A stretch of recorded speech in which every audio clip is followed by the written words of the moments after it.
$4000 յուրաքանչյուր 4-րդ նորածնի համար։ Ազգային բարերար Սամվել Կարապետյանը տարիներ շարունակ Արցախում ծնված յուրաքանչյուր 4-րդ երեխայի ընտանիքին նվիրաբերել է $4000 ԱՄՆ։ Սա ուղղակի ֆինանսական աջակցություն չէր, այլ ուղերձ, ընտանիքը զորացնելու եւ հայրենի հողում ծնունդն արժեվորելու։ Երբ հայտարարվեց նման ծրագրի մասին, 2016 թվականին մենք ունեցանք 213 4-րդ երեխայի ծնունդ։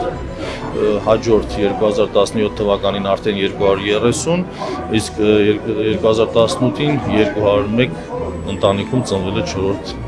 երեխա։ Բարերարը բարեգործական ամենամյա ծրագիրն իրականացրել է Հայաստան համահայկական հիմնադրամի միջոցով։ Արխիվային այս կադրերը 2019 թվականի միջոցառումից են։ Սամվել Կարապետյանի նախաձեռնությունը միտված էր Արցախում ծնելիության խթանմանը, բազմազավակ ընտանիքների հոգսերի թեթևացմանը։ Ծախսելու տեղերը շատ ունենք,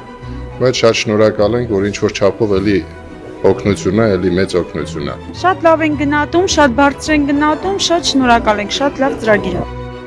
2018-ին Արցախյան Baby Boom արցախցիների հետ նշում էին նաև սիրված արտիստներ Արամեն Պետրին ու Վաչե Թովմասյանը։ Արտիստների կարիերայում միջոցառումն առանձնահատուկ էր իր նշանակությամբ։ Հրաշալի նախագիծ է իրականում, քանի որ խթանում է ծնելիությունը Արցախում, նոր սերունդ լինի, նոր ավելի ուժեղ, ավելի խելացի սերունդ լինի։ Հայաստան համահայկական հիմնադրամի պատվո անդամ, ազգային բարերար Սամվել Կարապետյանի նախաձեռնությամբ Արցախի բազմազավակ ընտանիքներին օգնելու ծրագիրը շարունակվել է 3 տարի։ Կարապետյանների ընտանիքի ծրագրերը միտված են ամրացնելու պետության հիմքը, ընտանիքը։